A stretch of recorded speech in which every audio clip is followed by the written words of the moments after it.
大家好，我是小美。今天教大家几分钟就能做好的早餐。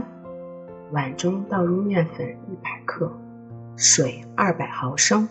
先把小葱切成葱末，把200毫升的水全部倒入面粉中，搅拌至无颗粒、流动性的面糊，这种状态的面糊就可以了。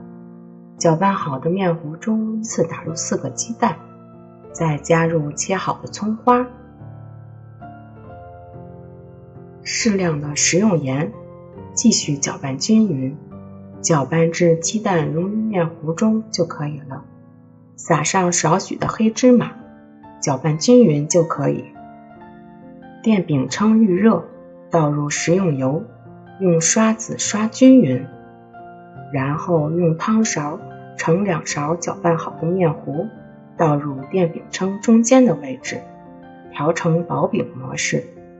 大约需要1分钟，就能看到饼的周围微微翘起，这个时候就可以翻面了。翻面后继续烙1分钟，直到两面金黄色就可以盛出来。我们的鸡蛋薄饼就做好了，口感嫩滑，营养丰富，早餐分分钟就可以做了，非常的方便。